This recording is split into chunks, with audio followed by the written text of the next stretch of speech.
Alright guys, welcome back to the 2023 BMW M2. This video is going to wrap up our week in this car. We spent a long time, a lot of seat time behind the wheel of this new M2. We took it out to the racetrack. We've driven it extensively on the street. We've had a bit longer of a loan on this week than we normally do because of the 4th of July. Kind of extended out some time, a couple extra days. So really feel like I've gotten to know this new car. There's some things I really like about it. I love the way this thing drives. It's one of the most enjoyable to drive BMWs on sale today, if not the most. I love the manual. It's really engaging, really exciting. One of BMW's best manual offerings in a long time. And the looks are growing on me a little bit. I think we'll all kind of get used to them here soon, but it's definitely a polarizing new design, especially compared to the previous generation M2, which was just so gorgeous and beautifully proportioned. There's a few strange little proportions and bits and design elements in the front and the rear, but overall I don't think this is a terrible looking car in person. Again, like I said, it's growing on me. Pretty neat vehicle to live with. We've got a good sized trunk, rear seats fold down. It's a little bit more cramped back there than it used to be. Here's your toolkit. You've just got telephone numbers to call in case if anything goes wrong. And of course we've got our BMW M 50-year anniversary badges. Quad exhaust tips. This M2 starts around $63,000. We have the M Carbon package, which adds $9,900 to that price, along with a few other options. So total price on this car is $75 grand. Think of it as a bargain M4 that drives better. The interior is really nice, about the same now as every other BMW M car. The M2 doesn't really get shafted in terms of interior quality anymore. This looks and feels very premium. Again, about $75,000. Feels really nice for that price in here. The carbon seat backs are gorgeous. The carbon interior trim is gorgeous, but again, that is a very expensive option, $9,900. These seats are electronically adjustable. Really nice bolstering, very comfortable, and pretty nice to live with on a daily basis. Just getting in and out is a bit rough. I could see this area being kind of high traffic and getting beat up over time. Gotta have skinny legs to fit between this steering wheel and this bolster right here. I figured let's wrap up the week in this M2 with a night drive. We'll sum up some thoughts, give you guys an idea of what this is like to drive in the dark. Turn on some lights in here.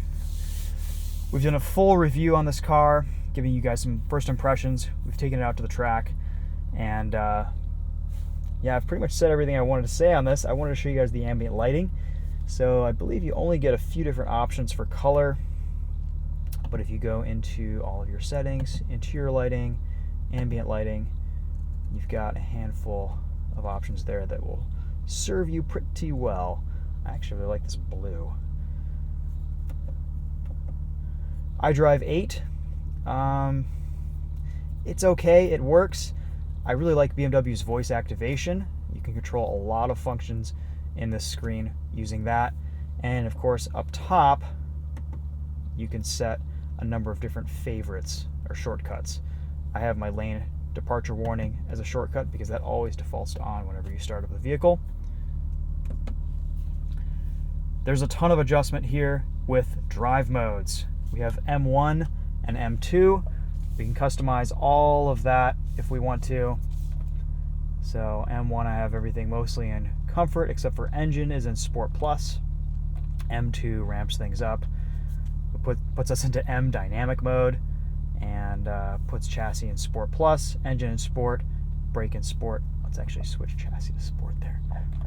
This car does get a little bit stiff in Sport Plus mode, and it's a bit harsh on the road even in comfort. It is an M car, so you're going to feel it over bumps and potholes. Alright, let's take this for a drive.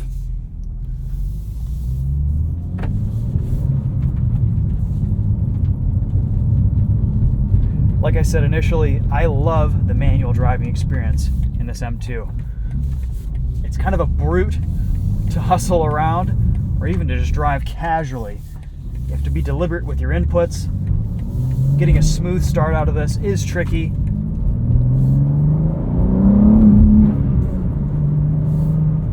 kind of have to grab this car by the scruff of the neck and wrestle it around a little bit. It's a fun car to drive and to experience. There's a ton of grip here.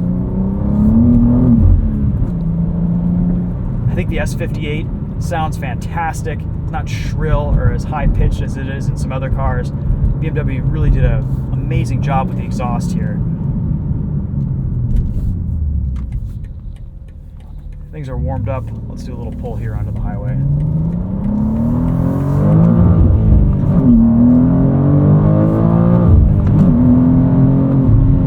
Headlight performance, awesome as you would expect.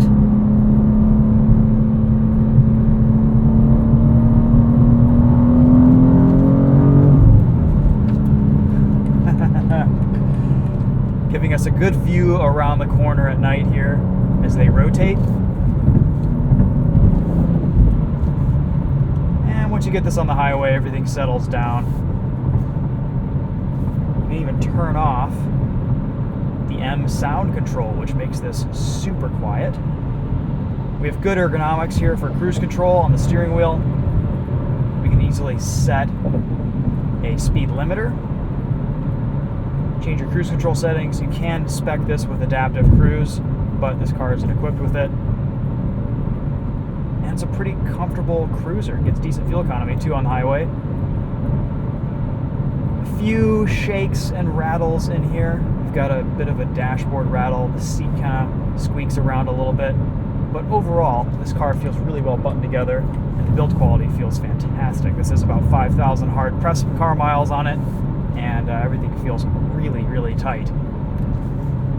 Pretty quiet at speed too. This is an M car that you could drive every single day. The rev matching works really well. You can do it yourself, and it's easy to heel toe.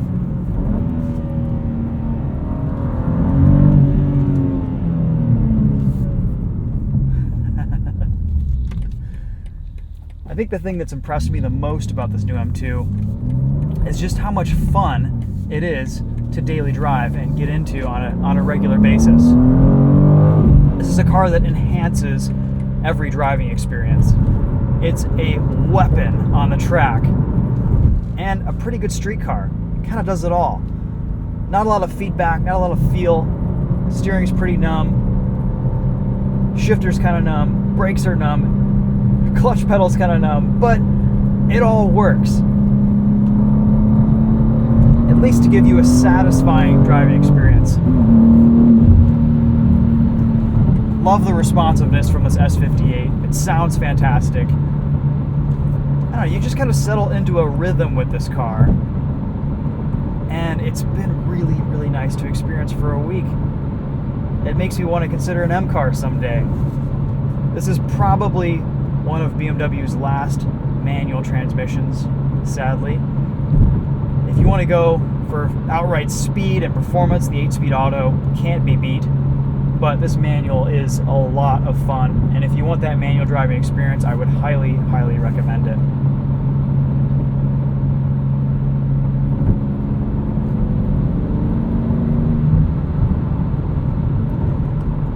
I drive 8.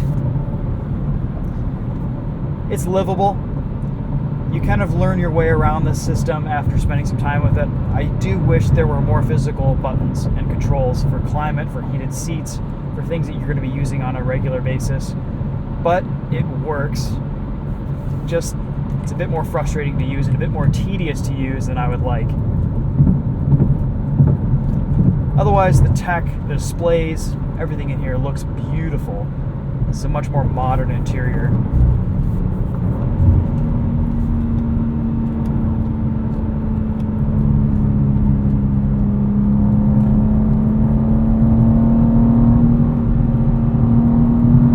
I mentioned this in both of my other reviews, but this is not the tail-happy, playful M2 that we've gotten used to from the previous gen M2 Comp that kind of carried over from the 1 Series M Coupe. It's a bit of a different personality here. It's a bit more buttoned down, feels a bit heavier, and it is. It's over 3,800 pounds. but I'm still finding it to be a really good driving experience. It feels lighter, it feels more nimble. That shorter wheelbase really helps over the M4, even though this is a bigger, wider, longer, heavier car. I will say, when I first got into this car this week, I really wasn't a huge fan of it. I felt like it was a bit too rough to drive, but again, once I got into rhythm with it, the more time I spent behind the wheel of this M2, the more I really started to enjoy it for just a lot of its little subtleties.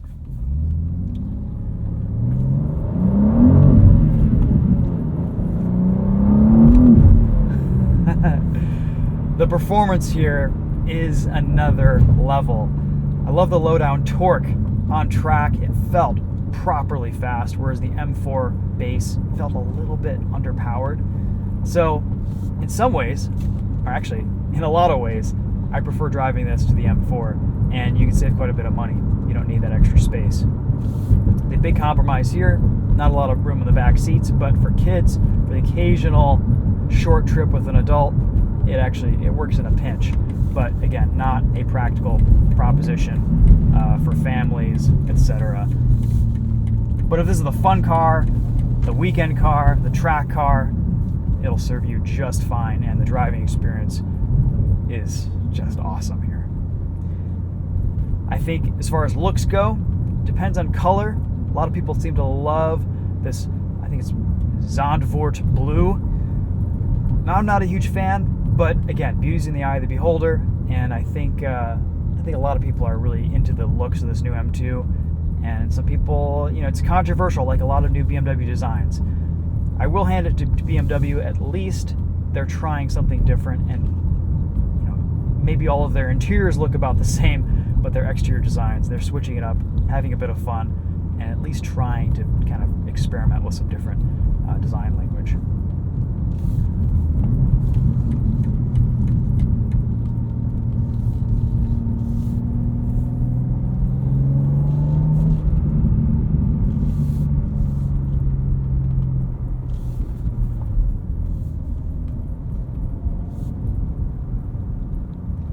I feel like with this new M2, maybe it's sacrificed a little bit of personality, but it's made up for it in the performance gains, the interior quality, the new and modern tech, and just kind of the overall driving experience of this car. It feels like a very complete and cohesive package, and it feels very modern, and it feels like really good value in the M car space. I feel like everything from BMW's M division recently has been 6 figures or more, and this gives you that experience, that hardcore feel, that excitement, and that performance for a lot less money. And I think that's what really puts this M2 above a lot of other M car offerings, is that it's just so much fun to drive. The first time I got behind the wheel of this car was at a track event. It was at the Road America Mama Spring Rally, and I drove it out on the racetrack on Road America, and then I drove it on their karting track during an autocross session. I did probably 20-30 runs in this car, and between the manual and the automatic with the 8-speed, this was kind of the standout highlight car of the day. It was just the most enjoyable, the most fun thing I drove among pretty much everything that day, and that really does hold true after spending a week in it on the street. This is still the best driving and most fun BMW, I think, on sale right now. Yes, you can go out and get a previous gen M2 if you want a little bit more of a dynamic experience. I think that car was a bit more of a challenge to drive. That short wheelbase, that kind of playful character to the rear end when you got on throttle was really enjoyable. This new M2 has kind of lost a bit of that, but I think it's still okay. And again, I've loved driving this car this week. It's been a lot of fun. So if you want the carbon package, it's a pretty badass option. It looks incredible, but you're going to pay money for it. These seats, I wouldn't be too afraid of them. They're not as uncomfortable as they are in some other iterations, but definitely I would try to sit in them, see if you fit. I'm 5'10", about 155, 160 pounds, and yeah, I fit pretty well on them. They feel just perfect for my body. You do have adjustable side bolsters, but again, getting in and out is a bit more of a challenge, and I could see this bolster wearing out quite a bit. You just got to kind of be careful and take care of your seats. Otherwise, I think BMW did a pretty good job with this car. I noticed that a lot of the initial reviews on this M2 were kind of on the more negative side. I think when people get into this car for the first time and only spend a few hours with it, I could see how that could be the case. But again, time has really showed me that this is a really nice car to live with. We're going to wrap things up there. If you haven't already, check out our previous videos on this M2 manual. I'm excited to see future iterations and versions and upgrades with this car, whether it's an M2 comp, a facelift where maybe they kind of change around the headlights a little bit and taillights. But ultimately, this has been one of my favorite BMWs that I've driven in recent memory. So I think we'll wrap things up there. Thanks for watching. I'll link the track video and the initial first impressions video in the top comments. Until then, we'll see you guys in the next one. Take care.